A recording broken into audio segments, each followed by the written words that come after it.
Assalamualaikum warahmatullahi wabarakatuh.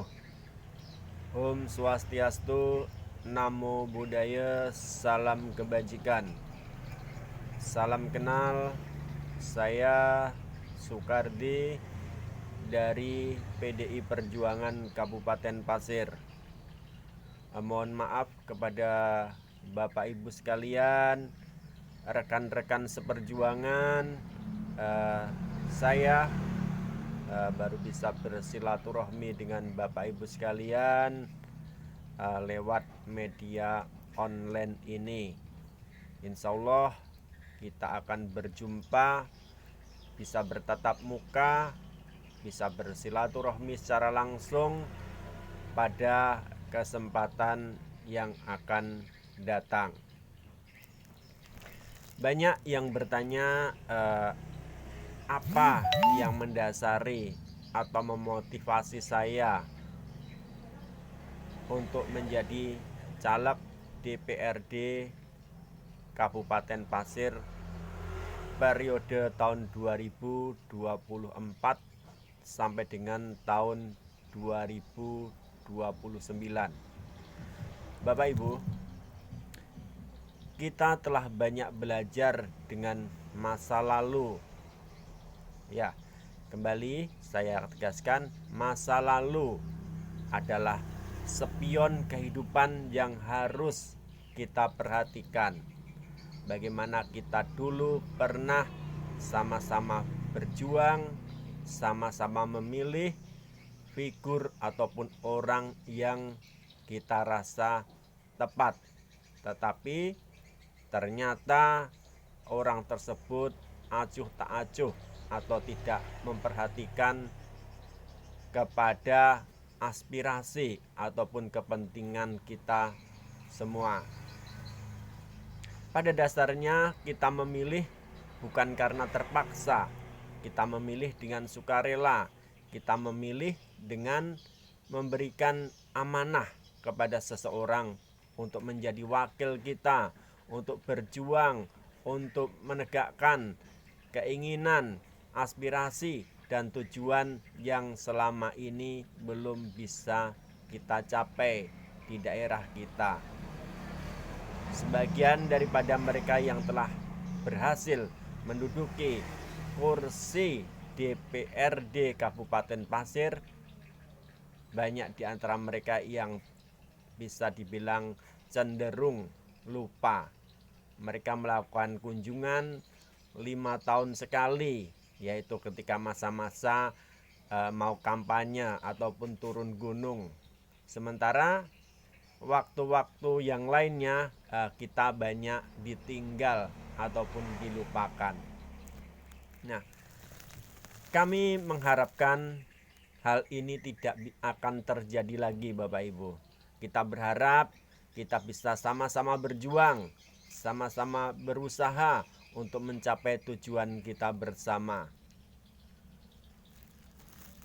DPR memang tidak punya kemampuan untuk membangun atau melakukan sebuah eksekusi dalam pembangunan ataupun mengambil kebijaksanaan tertentu secara mandiri.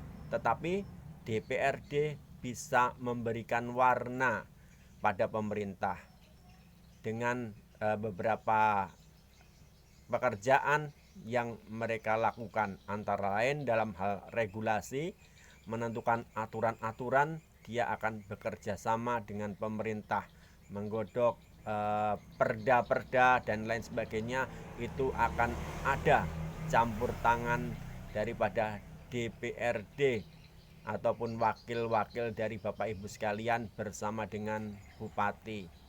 Kemudian dalam hal budgeting, budgeting, pendanaan, anggaran juga akan ada rapat, akan ada pertemuan antara pemerintah juga dengan DPRD.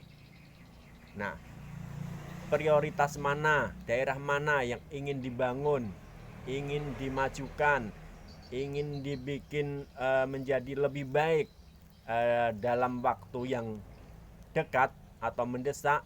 Nah, ini juga akan menjadi ranah daripada pembicaraan antara DPRD dan pemerintah.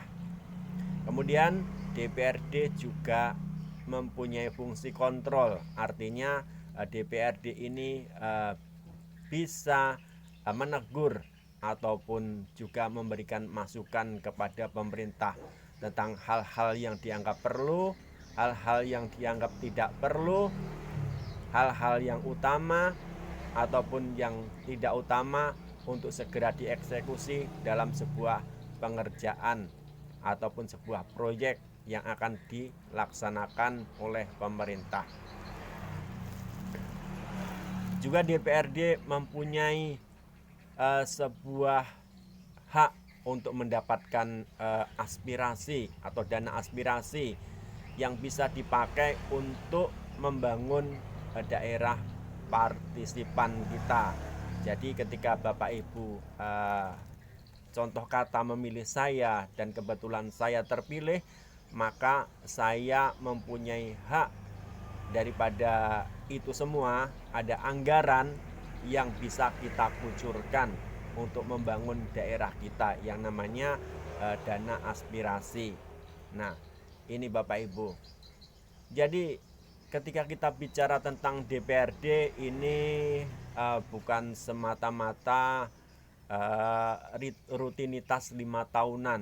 Nah, jadi setiap 5 tahun kita memilih presiden, kemudian memilih DPRD kabupaten, DPRD provinsi, DPRD pusat, nah kemudian DPD, bahkan sebagian daripada kita juga mungkin bergelimang, nah katakanlah cari-cari KTP atau store-store KTP untuk mendapatkan uang mungkin antara 100-200 ribu. Tidak seperti itu Bapak Ibu, karena pada dasarnya itu semua terlalu murah untuk kita semua. Kita mengejar supaya apa yang bisa kita lakukan yaitu membangun daerah kita yang belum maju.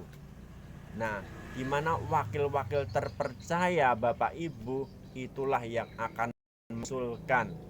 Dialah yang akan berjuang, dialah yang akan mengawal agar aspirasi Bapak Ibu betul-betul tersampaikan, juga bisa memberikan balasan daripada Bapak Ibu memilih dia dengan adanya dana aspirasi tadi.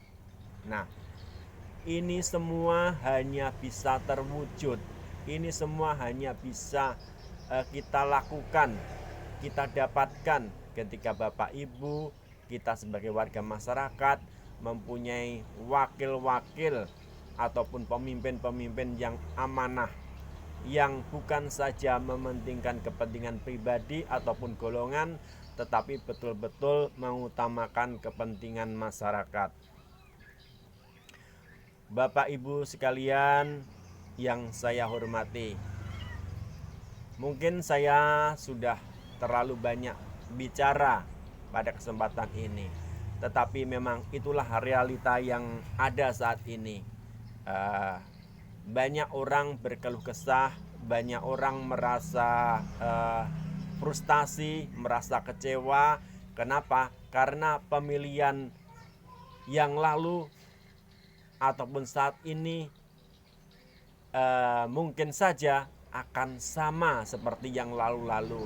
Kita mendapatkan janji-janji manis, kita mendapatkan sedikit uang sebagai pelicin, kemudian akan ditinggalkan 5 tahun. Nah, kemudian mereka yang akan menikmati apa itu yang namanya kesuksesan, sementara kita sendiri ataupun daerah kita yang saat ini tertinggal tetap saja tertinggal tanpa ada pembenahan, tanpa ada perbaikan. Nah, ini semua tidak kita harapkan, karena kita berjuang bersama-sama saat kita melakukan hal-hal baru, hal-hal yang akan kita perjuangkan.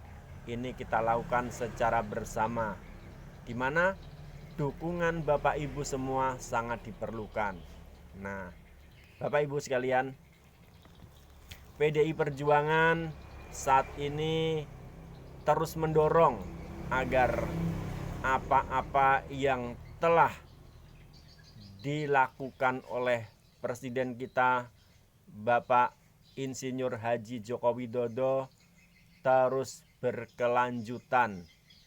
Artinya pembangunan semacam IKN dan lain sebagainya, infrastruktur dan lain sebagainya terus dalam keberlanjutan. Nah, ini hanya dimungkinkan ketika Bapak Ibu sekalian mempunyai wakil-wakil yang amanah, yang bisa Bapak Ibu percaya, bisa Bapak Ibu pertanggungjawabkan bahwa di hari ini dan yang akan datang dia akan terus dan terus berusaha untuk menyampaikan dan mendorong keinginan, cita-cita dan aspirasi Bapak Ibu semua tercapai. Nah, ketika hal ini tidak ada yang memperjuangkan, ketika mereka hanya berleha-leha di atas sana, maka nasib kita kembali sama seperti waktu-waktu yang telah lalu. Nah, saya ceritakan ini adalah sebagai spion atau kaca pembesar bahwa dulu kita pernah mengalami hal-hal semacam ini di masa lalu. Kita berjuang bersama kemudian ditinggalkan. Harapan saya ketika Bapak Ibu berjuang bersama kami, bersama PDI Perjuangan, maka semua yang Bapak Ibu inginkan, meskipun itu tidak 100%, tetapi akan mendekati pencapaian yang Bapak Ibu harapkan. Nah, ini bukan janji manis, ini juga bukan janji kampanye, tetapi insya Allah dengan kita berjuang bersama, dengan kita melakukan tahapan-tahapan selangkah demi selangkah, maka apa yang kita inginkan untuk diri kita, untuk masyarakat kita, untuk keluarga kita, semua akan tercapai secara bertahap. Bapak Ibu sekalian yang saya hormati, banyak hal-hal besar yang telah dilakukan pemerintah, termasuk IKN yang telah dibikin atau dibuat di Kalimantan Timur ini. Ini menjadi satu peluang besar, satu potensi besar kalau kita bisa memanfaatkannya. Nah, Bapak Ibu, sumber daya alam kita sudah sangat bagus. Sumber daya manusia kita harus kita perbaiki. Gimana kita bisa menyongsong kesiapan IKN tersebut. Nah, mudah-mudahan kalau bukan kita, anak-anak kita akan menjadi pemimpin-pemimpin masa depan. Nah, kita terus mendorong bersama PDI Perjuangan agar anak-anak kita terus bisa bersekolah, terus bisa menempuh jenjang pendidikan sampai tingkat perkuliahan. Nah, ini banyak hal yang bisa kita manfaatkan, banyak beasiswa yang bisa kita gunakan untuk menempuh jenjang pendidikan sampai perkuliahan ini. Salah satunya contoh saat ini semacam di UMKT, Universitas Muhammadiyah Kalimantan Timur, yang saat ini ada di Kabupaten Pasir. Ini ada beberapa prodi. Contohnya prodinya adalah agrobisnis, nah kemudian agroteknologi, kemudian bisnis digital. Nah, anak-anak kita harus belajar itu supaya apa? Supaya bisa berkembang di masa depan.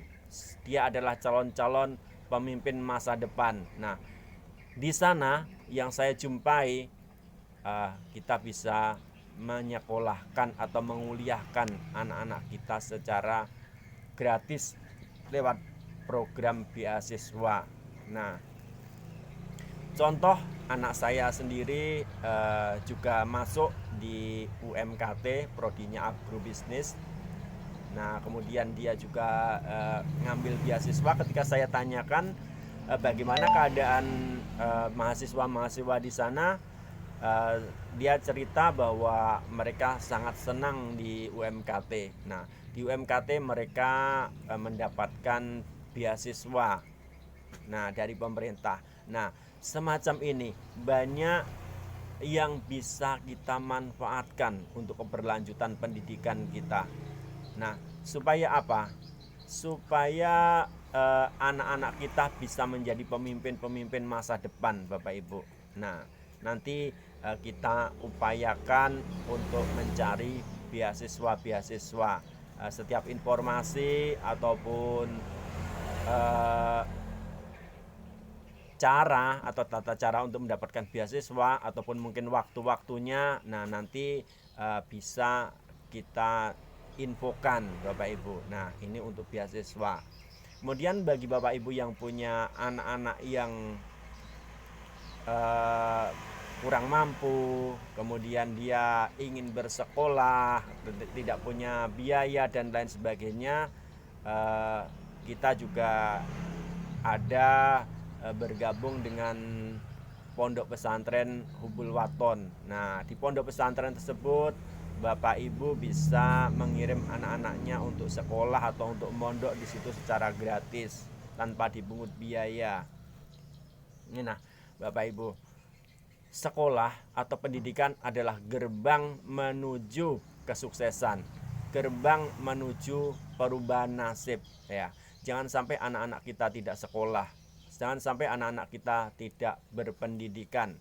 Nah, kita ingat atau kita paham bahwa ibu kota baru adalah akan banyak menciptakan lowongan pekerjaan. Nah, untuk itu diperlukan sumber daya manusia yang tangguh, yang handal. Kalau putra-putra kita, anak-anak kita di Kaltim ini pendidikannya bagus, nah tentu saja peluang dan kesempatan itu akan dengan mudah kita capai. Nah, bagaimana sebaliknya? Kalau sebaliknya tetap saja seperti ini, siapa lagi yang akan memajukan daerahnya?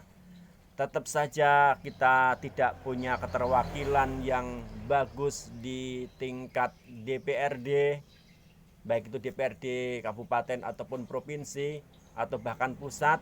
Nah, siapa yang akan memperhatikan daerah kita? Sementara perubahan zaman ini terus saja bergerak, terus saja berputar. Nah, dia tidak akan menunggu kita, Bapak Ibu. Perubahan zaman akan terus bergerak. Nah, sebaliknya kita sendirilah yang harus mau beradaptasi. Kalau kita tidak mau terpinggirkan, tidak mau tertinggal, tidak mau hidup dalam keadaan yang lebih buruk. Bapak Ibu sekalian yang saya hormati, ya, mohon maaf saya sudah terlalu banyak bicara, mungkin tidak berkenan di hati Bapak Ibu sekalian. Dan ini adalah salah satu perkenalan kita. Mudah-mudahan sedikit banyak bermanfaat. Semoga kita bisa bertemu di lain kesempatan. Akhirul salam, wassalamualaikum warahmatullahi wabarakatuh.